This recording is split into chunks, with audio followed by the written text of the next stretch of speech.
দেখো বন্ধুরা, আজকে আমি তোমাদের সাথে ঢ্যাঁড়স আলু সর্ষে দিয়ে কিভাবে ঝাল করব সেটাই আমি তোমাদের সাথে আজকে শেয়ার করব।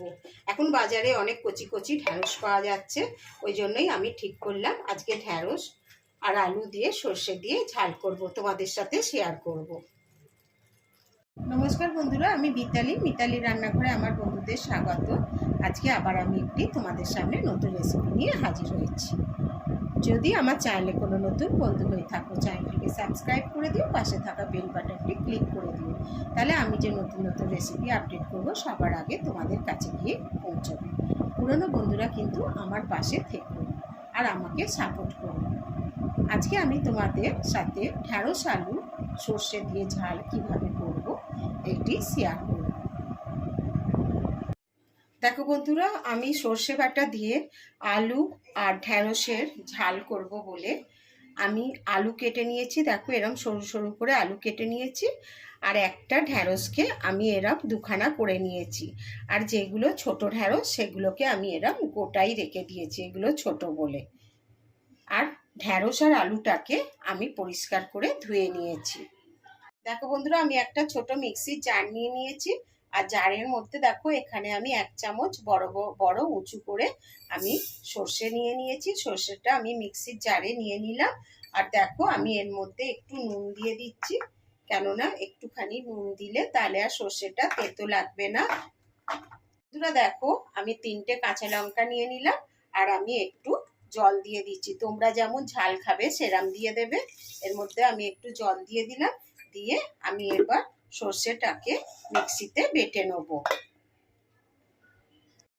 দেখো বন্ধুরা, আমি ওভেন জেলে কড়া বসিয়ে দিয়েছি, আর কড়াতে দেখো আমি সর্ষের তেল দিয়ে দিয়েছি। সর্ষের তেলটা গরম হয়ে গেলেই আমি আলু আর ঢ্যাঁড়সটাকে ভেজে নেব। দেখো তেলটা গরম হয়ে গেছে, তেলের মধ্যে আমি আলুগুলোকে ছেড়ে দিচ্ছি। ছেড়ে আগে আমি আলুগুলোকে একটু ভেজে নিচ্ছি। আলুগুলোকে ছেড়ে দিলাম, ছেড়ে একটু আলুগুলোকে আগে ভেজে নিচ্ছি। দেখো বন্ধুরা, আমি আলুর মধ্যে একটু হলুদ গুঁড়ো অল্প করে দিয়ে দিলাম, যাতে আলুর কালারটা একটু দেখতে ভালো লাগে। আর একটুখানি অল্প করে আমি নুন দিয়ে দিচ্ছি, যাতে আলুর মধ্যে নুনগুলো ঢোকে আর নুনগুলো একটু নরমও হয়ে যায়। এইভাবে আমি আলুগুলোকে একটু ভালো করে ভেজে নিচ্ছি। দেখো বন্ধুরা, আলুগুলো ভাজা হয়ে গেছে, এবার আমি আলুগুলোকে সব তুলে নিচ্ছি।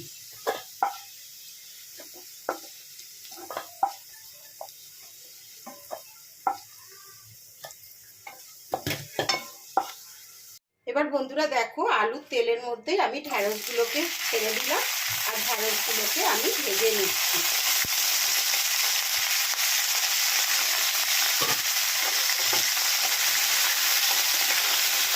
ঢ্যাঁড়সগুলো আমি ভেজে ভাজবো না, আমি একটুখানি ভেজে ঢ্যাঁড়সগুলোকে আমি তুলে নেব। দেখো বন্ধুরা, ঢ্যাঁড়সগুলো ভাজা হয়ে গেছে, এবার আমি ঢ্যাঁড়সগুলোকে তুলে নিচ্ছি। ঢ্যাঁড়সগুলো কিন্তু আর ভাজবো না, বেশি কালো হয়ে গেলে ঢ্যাঁড়সগুলো দেখতে ভালো লাগবে না, ওই জন্য এইরকম ভেজেই ঢ্যাঁড়সগুলোকে সব তুলে নিতে হবে। বন্ধুরা, এইভাবে একবার ঢ্যাঁড়স আলু সর্ষে দিয়ে ঝাল করে খেও, দেখবে খেতে খুব সুন্দর লাগে। দেখো বন্ধুরা, আমি কড়াতে একটুখানি সর্ষের তেল দিয়ে দিয়েছি, কেন তেল আর কড়াতে ছিল না, ওই জন্য একটু তেল দিয়ে দিয়েছি। তেলটা গরম হয়ে গেছে, এবার আমি তেলের মধ্যে একটু গোটা জিরে ফোড়ন দিয়ে দিলাম। বন্ধুরা দেখো, আমি একটু গোটা জিরে ফোড়ন দিয়ে দিলাম, আর গোটা জিরেটা একটু ভাজা ভাজা হয়ে গেলে আমি পেঁয়াজটা ছেড়ে দেবো। দেখো বন্ধুরা, গোটা জিরেটা ভাজা হয়ে গেছে, আমি এবার একটা পেঁয়াজকে এরকম সরু সরু করে কেটে রেখেছিলাম, সেই পেঁয়াজটাকে আমি ছেড়ে দিলাম, দিয়ে আগে আমি পেঁয়াজটাকে একটু ভেজে নিচ্ছি। বন্ধুরা দেখো, পেঁয়াজটা ভাজা হয়ে গেছে, আর বেশি ভাজবো না।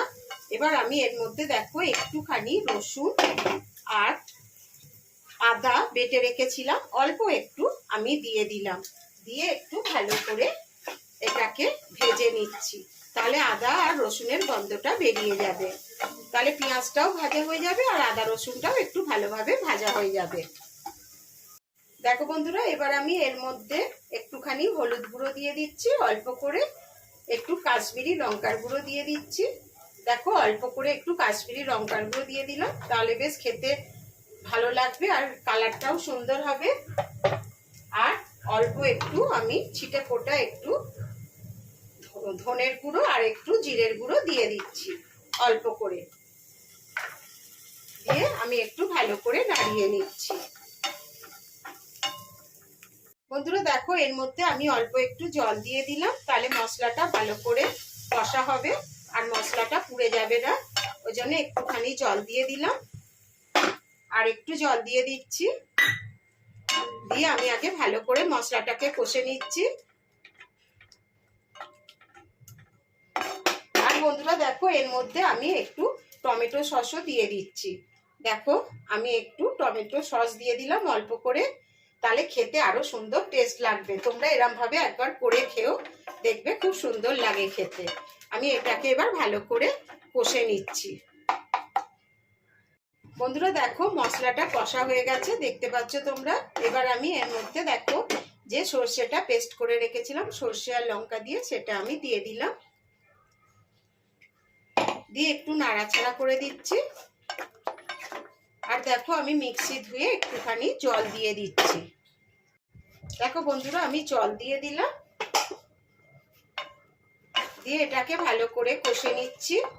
আর আমি ঢাকা দিয়ে এটাকে কষছি, মশলাটাকে একটু ঢাকা দিয়ে দিলাম, ঢাকা দিয়ে ভালো করে কষে নিচ্ছি। দেখো, আমি ঢাকাটা খুলে নিচ্ছি। দেখো মশলাটা কতটা কষা হয়ে গেছে, দেখো, আর কেমন তেলও বেরিয়েছে দেখো মশলা থেকে। এবার আমি দেখো এর মধ্যে আমি আলু আর ঢেঁড়স গুলো ছেড়ে দিচ্ছি।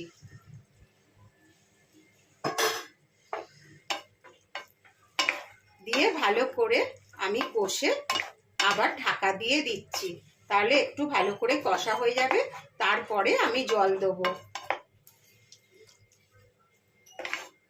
বন্ধুরা, যদি তোমাদের এই রেসিপিটি ভালো লেগে থাকে তাহলে লাইক, শেয়ার, কমেন্ট করতে ভুলবে না যেন। বন্ধুরা দেখো, আমি এবার এটাকে ঢাকা দিয়ে একটুখানি কষে নিচ্ছি। বন্ধুরা দেখো, আমি ঢাকাটা খুলে নিয়েছি। দেখো ঢেঁড়স আর আলু আমার কষা হয়ে গেছে।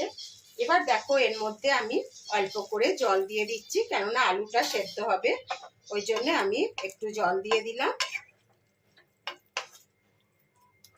বন্ধুরা, আমি আর একটু জল দিয়ে দিচ্ছি অল্প করে। আর দেখো বন্ধুরা, আমি এবার একটু এর মধ্যে নুন দিয়ে দিচ্ছি। আমি এখনো পর্যন্ত নুন দিইনি। দেখো, আমি অল্প করে একটু নুন দিয়ে দিলাম, কেন সর্ষে বাটার মধ্যে আমি একটু নুন দিয়েছিলাম। আর একটুখানি চিনি দিয়ে দিলাম, একটু মিষ্টি মিষ্টি ঝাল ঝাল খেতে ভালো লাগবে। আর দেখো, আমি একটা কাঁচা লঙ্কা আর একটা লাল পাকা লঙ্কা দিয়ে দিলাম, দিয়ে আমি গ্যাসের ওভেনটাকে বাড়িয়ে দিলাম। আর এটাকে আমি একটু ঢাকা দিয়ে দিচ্ছি, ফুটে গেলে আমি কমিয়ে দেবো। দেখো বন্ধুরা, আমি ঢাকাটা খুলে নিচ্ছি। দেখো তরকারিটা আমার হয়ে গেছে। দেখো আলুগুলো সেদ্ধ হয়ে গেছে বন্ধুরা, দেখেছো। এবার আমি গ্যাসটাকে অফ করে দিচ্ছি।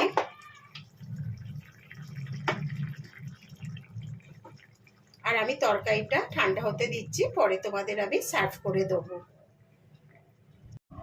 দেখো বন্ধুরা, সর্ষে দিয়ে ঢেঁড়স আলুর ঝাল আমার হয়ে গেছে। যদি তোমাদের এই রেসিপিটি ভালো লাগে থাকে তাহলে আমার চ্যানেলটিকে সাবস্ক্রাইব করে দেবে আর পাশে থাকা বেল বাটনটি ক্লিক করে দেবে, তাহলে আমি যে নতুন নতুন রেসিপি আপলোড করবো সবার আগে তোমাদের কাছে গিয়ে পৌঁছবে। বন্ধুরা, তোমরা ভালো থেকো, সুস্থ থেকো। আমি আবার একটু নতুন রেসিপি নিয়ে তোমাদের সামনে হাজির হব। ধন্যবাদ।